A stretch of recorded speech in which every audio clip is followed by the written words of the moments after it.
Assalamualaikum warahmatullahi wabarakatuh. Bismillahirrahmanirrahim. Alhamdulillahi rabbil alamin wa bihi nasta'inu ala umuri dunya waddin. Wassalatu wassalamu ala asyrafil anbiya'i wal mursalin sayyidina wa habibina syafi'ina wa maulana Muhammadin rahmatan lil alamin wa ala alihi wa ashabi ajma'in, amma ba'd. Jamaah dan pemirsa yang dirahmati oleh Allah Subhanahu wa taala. Banyak ragam sebenarnya perilaku daripada manusia itu. Akan tetapi ketika kita melihat perilaku-perilaku agak berbeda dengan apa yang kita lakukan, tentunya kita harus mempunyai kecerdasan yang lebih tinggi darinya. Satu contoh, ada orang yang senang sekali untuk menyendiri. Jadi menyendiri itu ada beberapa hal. Ada yang menyendiri memang dia fokus ingin sekali merenung tentang kebesaran Allah Subhanahu wa taala. Nikmat rasanya ketika dalam kesendirian. Dalam kesendiriannya ia bertakarub kepada Allah Subhanahu wa taala, senantiasa dekat kepada Allah Subhanahu wa taala. Kemudian ada yang juga menyendiri, tapi ke dalam sendiriannya itu adalah malu bertemu dengan seseorang. Malunya tersebut kemungkinan dari segi status atau hal-hal yang lain. Jadi daripada bertemu dengan yang lain, lebih memilih untuk menyendiri. Ada yang dalam kesendirian itu dia ingin memperoleh sesuatu. Artinya berpikir banyak hal, tapi tidak jurusannya kepada hal-hal tentang ketauhidan. Ia mendewakan akalnya, ingin sekali akalnya itu difungsikan untuk membuahkan sesuatu yang dia pikirkan dalam kesendirian itu. Nah, kalau itu yang kita lihat, ketika kita mengalami hal seperti itu, maka kecerdasan kita harus mulai berjalan. Bahwa si fulan menyendiri, kemudian si B menyendiri, kemudian si C menyendiri. Nah, kemudian kesendirian itu tentunya dalam segi ada yang kesendirian ketaatan kepada Allah Subhanahu wa taala. Berarti dalam ketaatan kepada Allah Subhanahu wa taala dia berpikirnya menghindari sesuatu yang tidak bermanfaat. Dia boleh mau membaur ketika ada sesuatu yang bermanfaat. Ketika tidak bermanfaat, dia memilih untuk kesendirian. Lebih memilih kepada berdekatan dengan Allah daripada membaur di masyarakat yang sering sekali terjadi sesuatu hal yang maksiat. Kehati-hatian seperti itu boleh-boleh saja, karena itu adalah hak prerogatif dari masing-masing orang.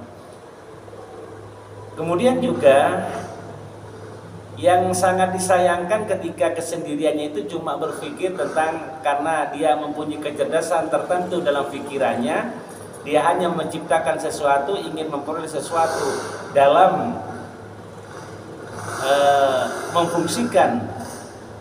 memfungsikan akalnya yang mempunyai kecerdasan di atas rata-rata, tapi tidak mengandung ketauhidan. Tidak ada hubungannya dengan ketauhidan. Nah, ini yang harus kita arahkan.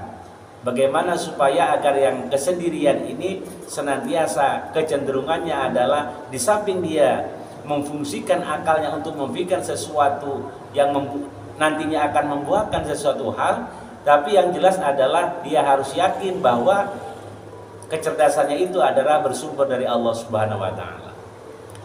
Kemudian yang dalam kesendirian, orang yang tidak pede bergaul dengan yang lain itu karena ada suatu hal, mungkin dari segi statusnya, Nah, itu juga kita harus memberi pemahaman bahwa semua makhluk Allah itu adalah sama di sisi Allah Subhanahu wa taala. Tergantung ketakwaannya kepada Allah Subhanahu wa taala. Jadi tidak ada yang dibeda-bedakan oleh Allah Subhanahu wa taala. Makanya kita harus meyakinkan kepada yang satu ini yang cenderung malu untuk bergaul dengan sesamanya. Sehingganya dalam kesehariannya cuma melamun, tidak memikirkan sesuatu, cuma malu bertemu dengan yang lain. Nah, itu yang harus kita dekati, memberi pengarahan, memberi pengetahuan agar hidupnya lebih bergairah. Jadi arahkan kepada ketauhidan, keimanannya, ajari tentang keilmuan yang bisa mendekatkan diri kepada Allah Subhanahu wa taala. Kalau yang nomor 2 sudah berjalan sebenarnya pemikirannya, yaitu adalah memfungsikan pemikirannya agar membuahkan sesuatu hal.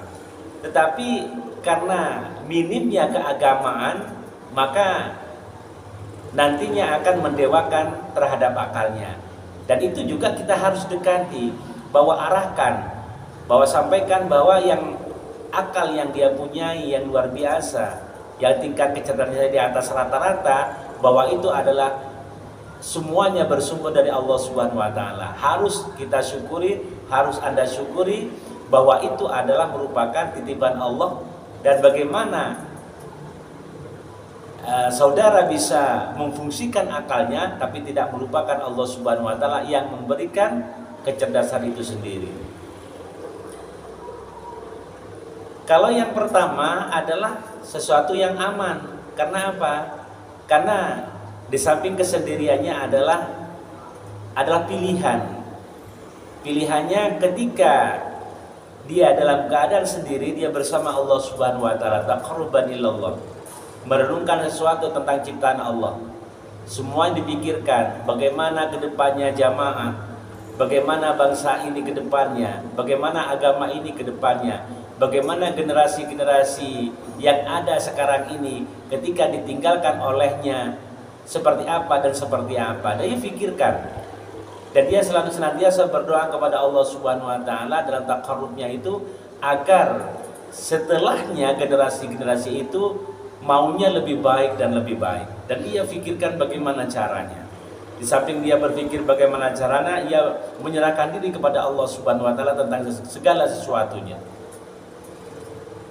Dan ini adalah tingkatan yang luar biasa. Makanya keseimbangan kalau kita sudah mempunyai hal yang seperti ini, berpikir, mempunyai kecerdasan yang luar biasa tapi tidak melupakan Allah Subhanahu wa taala. Cerdas tetap adalah merupakan yang pertama adalah Allah Subhanahu wa taala yang memberikan segala-galanya.